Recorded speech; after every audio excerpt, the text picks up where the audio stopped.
Hello guys, welcome to the Elias. आज की जो वीडियो है वो है रजिस्टर्स इन पैरेलल। तो इससे पहले आप जो ये वीडियो देखने से पहले रजिस्टर इन सीरीज वाली वीडियो देख लेना। उसमें मैंने मतलब सीक्वेंस में चलो यार, पहले मैंने रेजिस्टेंस पढ़ाया था, उसके बाद सीरीज पढ़ाई थी, और अभी क्या पढ़ाने वाला हूँ मैं, पैरेलल। नाम सुनने में बड़ा अजीब सा लग रहा है, पैरेलल वैसे है नहीं इतना, लेकिन सीरीज की वीडियो आपको पहले देखनी पड़ेगी क्योंकि उसी के बिल्कुल उसी के तर्ज पे ही ये वीडियो चलेगी। Same same concept almost same ही है, बस कुछ चीज़ों का डिफरेंस है जो आपको सीरीज देख लोगे तभी पैरेलल वाली समझ आएगी। ठीक है, तो चलो थोड़ा सा मैं रिवाइज करवा देता हूँ सीरीज में आपको। सीरीज का जो इक्विवेलेंट रजिस्टर बनता है, इसका वो होता है कि भाई जितने भी रजिस्टर है उनका सम। ऐसे अगर मान लो 3 रजिस्टर है, 3 रजिस्टर का सम हो जाएगा। ऐसे एन रजिस्टर है, एन रजिस्टर का सम हो जाएगा इक्विवेलेंट रजिस्टर।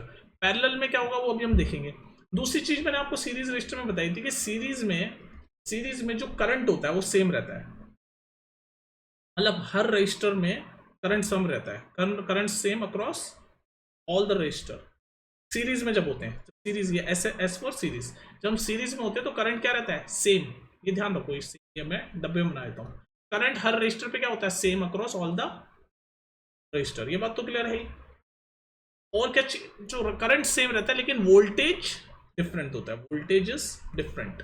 मतलब हर रजिस्टर पे जो वोल्टेज होता है वो डिफरेंट होता है, voltage is different in all the register. ये आपको चीज याद रहनी चाहिए, किसमें, सीरीज में। तो अब आप कॉमन सेंस से बोल सकते हो कि पैरेलल में ऑब्वियसली इसका उल्टा ही हो रहा होगा। पैरेलल में क्या होता है, करंट आपका डिफरेंट होता है हर रजिस्टर में, करंट इज डिफरेंट पैरेलल में। अब हम पैरेलल की बात कर रहे हैं, current is different in all the register. ये चीज आप याद रखना। ये देखो, ये सीरीज का है जो मैं बॉक्स में बना रहा हूँ। सीरीज में क्या है, करंट सेम वोल्टेज डिफरेंट। हर रजिस्टर पे करंट सेम रहता है पर वोल्टेज डिफरेंट रहता है। पैरेलल में उसका बिल्कुल अपोजिट, करंट आपका डिफरेंट रहता है हर रजिस्टर पे और वोल्टेज सेम रहता है, वोल्टेज सेम रहता है। और नाम इसका पैरेलल है तो ऐसे पैरेलल ही बने हुए होते हैं रजिस्टर। ऐसे ऐसे जाके जाके सर्किट में ऐसे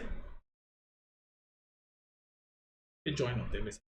ये देखो, ये रजिस्टर 1, ये रजिस्टर 2 एक दूसरे के पैरेलल है ना, और ऐसे जाके फिर तो ये ऐसे है सेम। ठीक है, अब हम डिटेल में पढ़ते हैं, अभी तो सिर्फ थोड़ा सा मैं तुम्हें आइडिया दे रहा हूँ। तो ये चीज आप जरूर याद रखना कि पैरेलल में जो करंट है वो क्या रहता है, डिफरेंट रहता है हर रजिस्टर में। मतलब इस R1 में करंट कुछ और होगा, R2 रजिस्टर में करंट कुछ और होगा।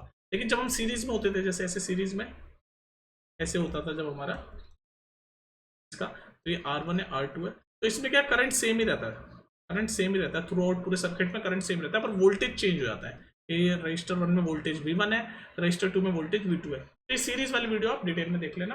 अभी हम बात कर रहे हैं पैरेलल की। ठीक है, ये थोड़ा मैंने दोनों को चीजें समझाने की कोशिश करी है। अब हम चलते हैं पैरेलल को डिटेल में पढ़ते हैं थोड़ा सा, क्या प्रॉब्लम है इस पैरेलल को। ठीक है, देख लेते हैं डिटेल में, हम काम कर लेते हैं अपना।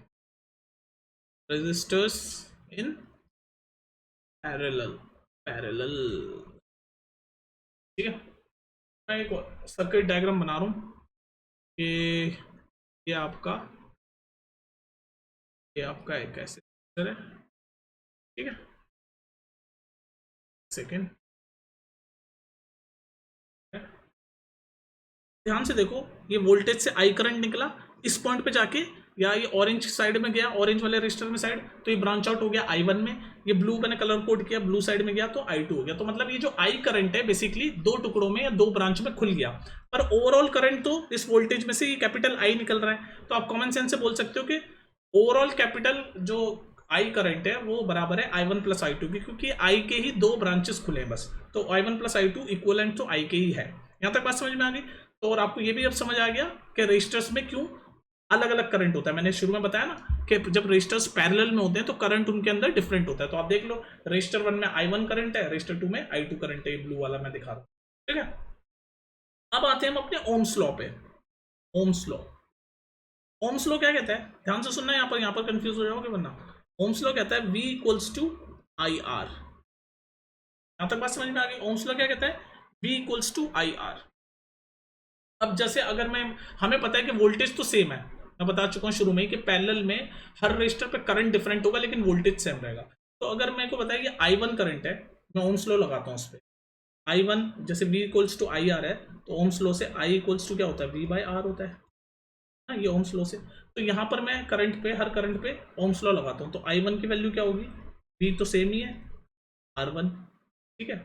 सिमिलरली I2 की वैल्यू क्या होगी, V तो सेम ही है, और रजिस्टर 2, भाई रजिस्टर 1 में I1 है ना, तो रजिस्टर 1 I1, रजिस्टर 2 I2, तो I1 की वैल्यू V अपॉन R1, I2 की वैल्यू V अपॉन R2।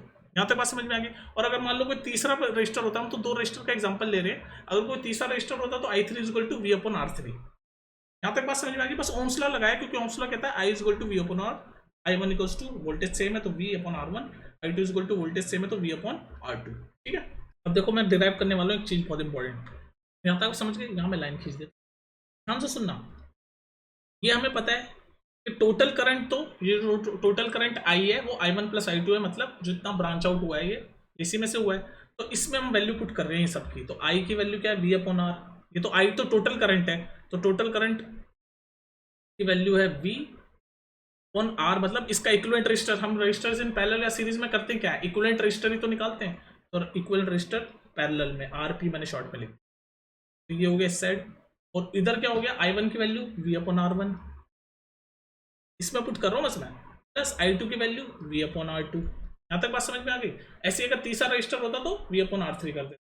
अब ध्यान रखो, यहाँ से देखो सब में क्या कॉमन दिख रहा है, मुझे V कॉमन दिख रहा है, तो मैं अगर V कॉमन लूंगा तो क्या बचेगा, 1 अपॉन रजिस्टर इन पैरेलल, यानी इक्विवेलेंट रजिस्टर इन पैरेलल, ये RP मतलब इक्विवेलेंट रजिस्टर। हम बेसिकली इन दो रजिस्टर के एक इक्विवेलेंट रजिस्टर बनाना चाह रहे हैं, जैसे सीरीज में किया था हमने सीरीज वाली वीडियो में, कि जो सीरीज में रजिस्टर्स थे बहुत सारे, उसको एक इक्विवेलेंट रजिस्टर हमने निकाला था, तो वो जो फॉर्मूला था वो यहाँ पर पैरेलल में भी ऐसे होगा कि जो पैरेलल में रजिस्टर है इसका इक्विवेलेंट रजिस्टर निकलेगा, तो क्या होगा, इक्वल्स टू V कॉमन ले लिया तो 1 अपॉन प्लस 1, आपको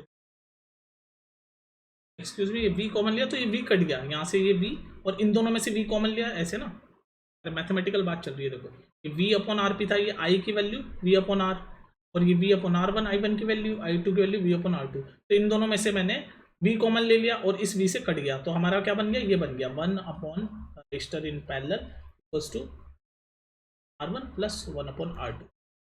बस ये डेरिवेशन हमने प्रूव कर दी। तो रजिस्टर इन पैरेलल क्या होता है, जब भी रजिस्टर इन पैरेलल होते हैं तो हम 1 upon R1 plus 1 upon R2 करते हैं, या जितने भी है 1 अपॉन R3 ऐसे करके। तो ये हमारा इक्विवेलेंट रजिस्टर की डेरिवेशन हो गई, equivalent resistors in what, in parallel, equivalent resistors in parallel, ये शॉर्ट में लिख दिया मैंने, कोई दिक्कत, ठीक है। यहाँ तक बात समझ में आ गई। अब जरा ध्यान से देखो एक चीज, हमें पता चल गया कि अगर पैरेलल में कोई रजिस्टर है तो उनका इक्विवेलेंट रजिस्टर होता है 1 upon R1 plus 1 upon R2 plus जितने भी हैं, मान लो n तक है तो 1 अपॉन Rn। ये हमारा सिंपल सा डेरिवेशन हो गया, ठीक है। अब एक चीज आप ध्यान रखना, जो मैं सीरीज में भी आपको सीरीज वाली वीडियो में बताना भूल गया था, और अब यहाँ पर जान लो, ये तो हो गया पैरेलल का। सीरीज का क्या होता था equivalent, RS is equal to R1 plus R2 plus R3 plus जितने भी हैं, दो हो तो दो को ऐड कर दो, तीन हो तो तीन को ऐड कर दो, n नंबर हो तो n को ऐड कर दो, ऐसे इसमें भी जितने भी हो उस हिसाब से। तो इस सीरीज का है, पैरेलल का है। एक चीज मैं आपको बताना चाह रहा हूँ कि जो सीरीज में जो इक्विवेलेंट रजिस्टर होता है ना, वो हर एक रजिस्टर से, जितने भी रजिस्टर है, मान लो R1 है R2 है, उन सबसे ज्यादा होता है। मतलब आप नहीं समझे, जैसे मान लो सीरीज का समझा रहा हूँ पहले, जैसे सीरीज में दो रजिस्टर है, एक 5 ओम का है, एक 3 ओम का है, इस सीरीज में, तो इनका इक्विवेलेंट, इन दोनों, ये दो रजिस्टर है, इनका मेरे को इक्विवेलेंट रजिस्टर निकालना है। तो हमारा फॉर्मूला क्या है सीरीज में, कि दोनों को ऐड कर दूंगा तो 5 + 3 यानी 8 ओम, तो इनका इक्विवेलेंट रजिस्टर बन जाए 8 ओम। तो सीरीज में हर जो भी इक्विवेलेंट रजिस्टर आता है, 8 ओम आया, तो वो हर इंडिविजुअल रजिस्टर से बड़ा ही होता है हमेशा। तो जो मेरा इक्विवेलेंट रजिस्टर आया देख लो, वो 8 ओम है, वो इससे भी बड़ा है क्योंकि ये 5 ओम है, इससे भी बड़ा है ये 3 ओम। तो सीरीज में जो इक्विवेलेंट रजिस्टर हमारा आता है वो हमेशा हर इंडिविजुअल रजिस्टर से बड़ा होता है, ये ध्यान रखना। सीरीज में जो हमारा इक्विवेलेंट रजिस्टर आता है वो हर इंडिविजुअल रजिस्टर से बड़ा होता है, और पैरेलल में जो इक्विवेलेंट रजिस्टर आता है वो हर इंडिविजुअल रजिस्टर से छोटा होता है, ये ध्यान रखना आपको, ये 1 मार्क में पूछ लेते। तो मैं दोबारा रिपीट कर रहा हूँ, सीरीज में जो इक्विवेलेंट रजिस्टर आता है वो हर इंडिविजुअल रजिस्टर से बड़ा होता है। तो यहाँ मैंने एग्जांपल देख दिया कि ये देख लो, सीरीज का जो इक्विवेलेंट रजिस्टर आया वो 8 ओम आया, इससे भी बड़ा है, इससे भी बड़ा है, ये 5 ओम है, ये 3 ओम है। ऐसी पैरेलल का एग्जांपल आप देख सकते हो, मान लो ये 1 ओम है, और ये दूसरा 2 ओम है,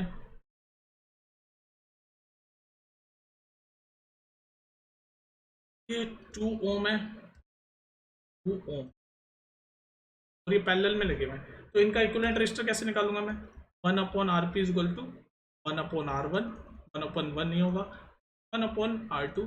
इसको जब मैं सॉल्व करूंगा तो ये क्या होगा, 1 + 1/2 आ जाएगा आपका 3/2। ठीक है, 3/2 यानी कि 1.5, 3/2 यानी कि ये क्या, ध्यान से देखो 1/RP है, तो 1/RP इज इक्वल टू 3/2 है। तो इसको फर्दर सॉल्व करो, देखो मैथमेटिकली ऐसे गलती होगी। तो 1/RP इक्वल्स टू 3/2 है, तो यहाँ से RP की वैल्यू क्या होगी, 2/3। RP की वैल्यू 2/3 होगी। 2/3 को अगर डेसिमल में देखो कितना होगा तो आपका 0.6 आएगा। तो अब देखो हमारा जो इक्विवेलेंट रेजिस्टर आया इन दोनों का, वो आया कुछ अराउंड अप्रोक्सीमेटली 0.6 ओम। तो वो देख लो, इससे भी छोटा है, इससे भी छोटा है, 1 से छोटा ही होता है 0.6, 2 से भी छोटा होता है 0.6। तो जो पैरेलल में इक्विवेलेंट रेजिस्टर आता है वो हमेशा इंडिविजुअल रेजिस्टर से छोटा होता है, सीरीज में जो इक्विवेलेंट रेजिस्टर आता है वो हमेशा इंडिविजुअल रेजिस्टर से बड़ा होता है। तो इसीलिए पैरेलल वाले को हम बोलते हैं मिनिमम इफेक्टिव रेजिस्टेंस, क्योंकि वो छोटा होता है ना, मिनिमम इफेक्टिव रेजिस्टेंस। और सीरीज में हम बोलते हैं मैक्सिमम इफेक्टिव रेजिस्टेंस। ठीक है, तो ये था पैरेलल का डेरिवेशन, आपने समझी, और नहीं खेलता बस इसमें। ठीक है जी, ठीक है। तो पैरेलल रजिस्टर का कॉन्सेप्ट इतना ही था। अब हम नेक्स्ट वीडियो में क्या है कि कुछ क्वेश्चंस करेंगे सीरीज और पैरेलल के दोनों के, उस पर अलग से वीडियो बनाऊंगा। यहाँ पर सिर्फ मैंने कॉन्सेप्ट समझाया। क्वेश्चन नेक्स्ट वीडियो जो बनाएंगे ना, उसमें हम करेंगे सीरीज और पैरेलल के क्वेश्चंस, फिर नेक्स्ट वीडियो में देखेंगे कॉम्बिनेशन। ठीक है, तो अभी आप ये पैरेलल की बस आप याद रखो कि पैरेलल रजिस्टर जो होता है उसका क्या होता है, पैरेलल रजिस्टर का इक्विवेलेंट रजिस्टर होता है 1/R1 + R2 प्लस जितने भी हैं 1/Rn तक। तो ऐसे हम निकालते हैं मिनिमम इफेक्टिव रेजिस्टेंस या फिर इक्विवेलेंट रेजिस्टेंस इन पैरेलल। ठीक है, चलो फिर मिलते हैं नेक्स्ट वीडियो में। ठीक है।